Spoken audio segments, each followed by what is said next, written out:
I've got some plans for my GL1200 here, the Goldwing. I know you're here to see the fairing get took off. I'm about to do it. I just wanted to let you know about it, so if you don't mind dropping the sub, I'm going to link the first episode in this video. It's going to be pretty sweet. I don't think anybody's done it before, so I'm hoping you check it out, and we'll get right into that.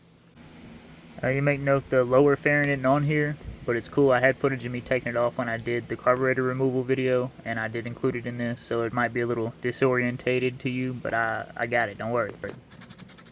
The first thing you're going to do is undo your seat. It's got two 13s on each side. You can start by taking the wrong one out, and then immediately putting it back in and moving over to the right one.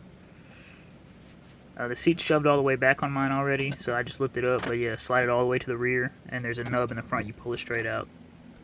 I'm just showing you this side because I didn't have the side cover on. So you just pull it out. There's a 10mm on the false tank, both sides. You're going to undo those. Then you're going to have these two pockets. You got to unlock this one, and there's 4 Phillips in it.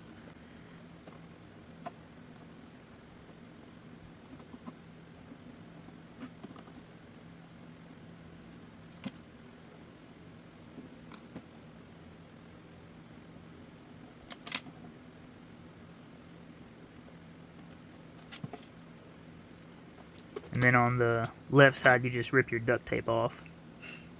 There's supposed to be a pocket there. I lost mine going down the interstate. Alright, the front of this cover doesn't actually pull off. There's 2 screws in it that screw into the fairing. You can see them under the rubber here.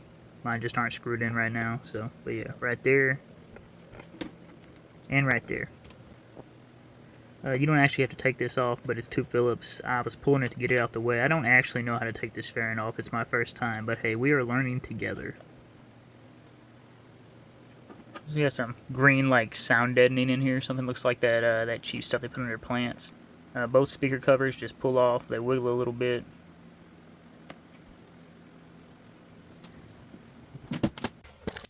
This is the lower fairing video I was trying to tell you about earlier. These are almost entirely Phillips screws, and I might be missing a bunch of them in a bunch of spots. So don't just trust the ones I took out are the ones you need to take out.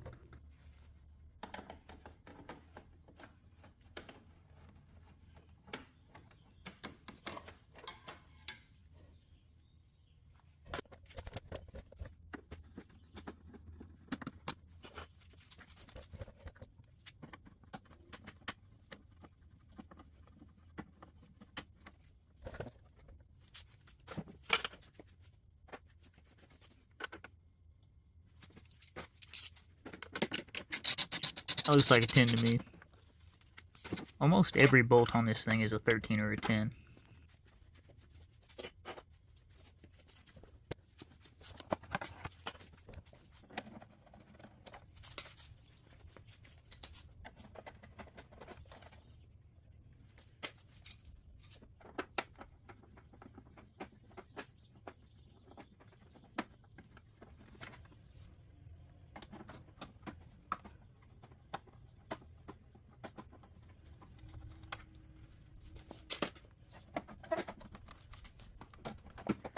There's a screw in that vent, sir. Can't you see it?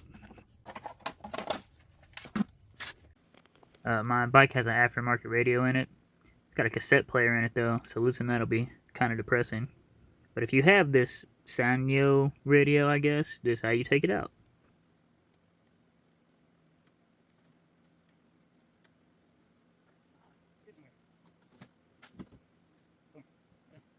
Check out the ingenuity on those little spacer brackets I got holding that thing in. This is definitely stock, 100%.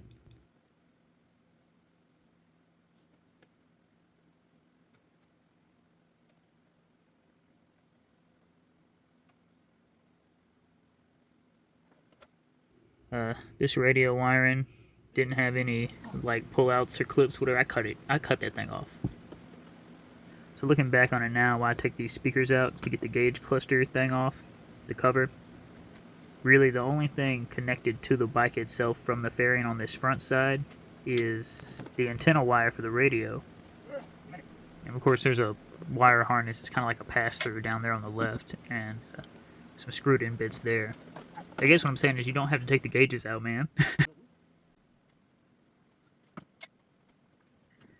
This is one of the wire harness holdy bits that you have to undo on this left side. There's one just like it on the right. Don't worry, it's in the film.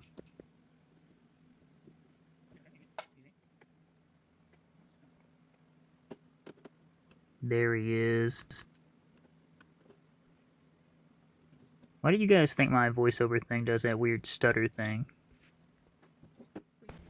You do 100% have to take these mirrors off, because you have to get that shiny silver Honda emblem off the front of this.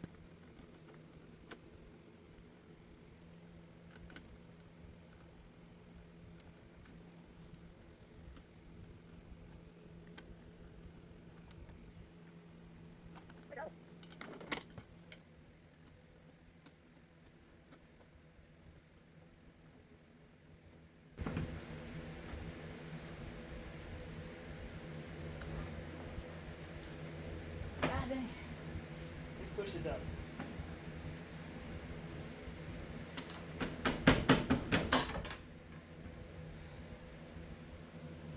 I know things.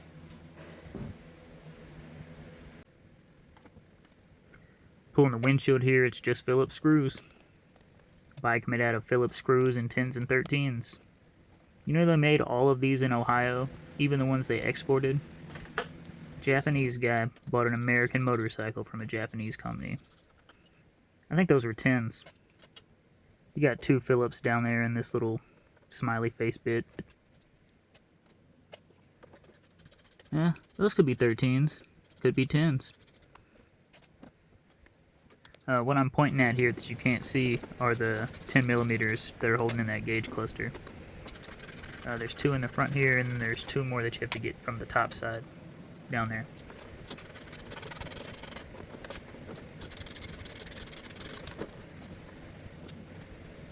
Those are just the plugs for the gauge cluster. You notice I kept switching Phillips screwdrivers just because I kept losing them. This is me removing the speedometer cable.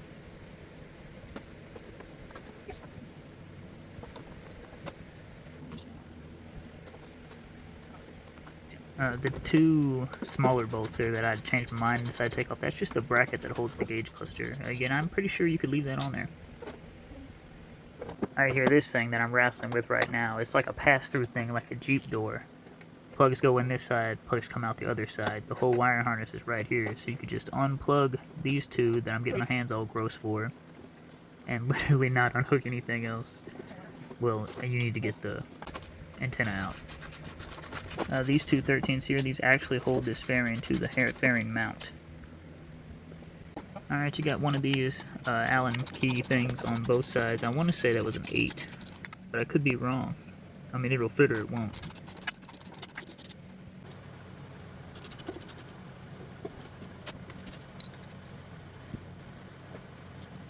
There are 2 nuts up under there. I think I'm actually missing one. I'm missing one on either this side or that side. But the other side, there's only 2 sides.